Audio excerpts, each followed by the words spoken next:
So tell me how the first time you met Linda Kaiser.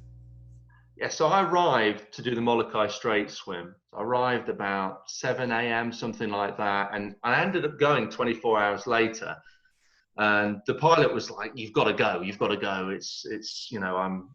I've got no more time." And I think he'd had a fishing trip. I don't know what to say it, but he said, "Well, if we don't go in the next few days, then, I have a trip planned." And so I was kind of given a bit of an ultimatum. Anyway, I started speaking with Linda because I'd emailed her. She'd helped me book the swim.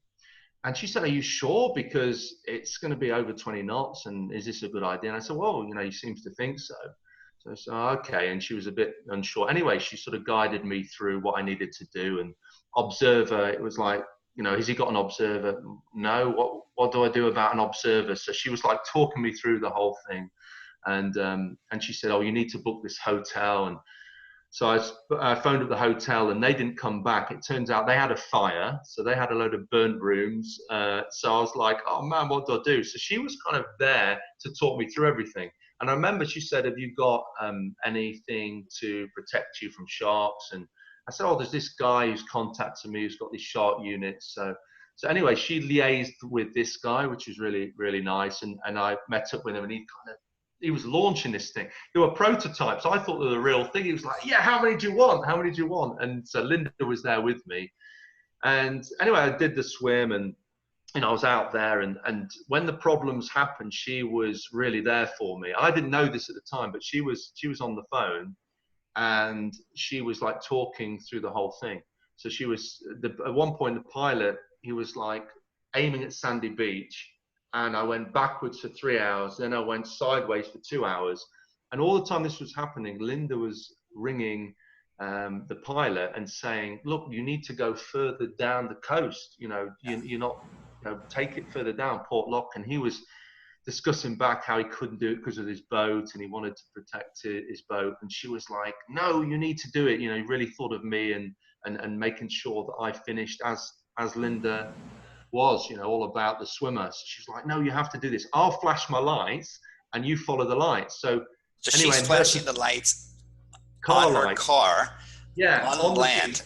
on land, she's flashing, so he follows. And I think Wow. just her kind of dedicated to getting me across was like, "You have to do this." So then we start moving down the coast eventually. But of course, I've gone backwards, not knowing what's going on. Then suddenly we're going sideways.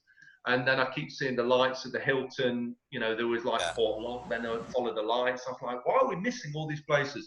And then we got to Diamond Head Lighthouse, and she was on a small little bay that I went to visit last year.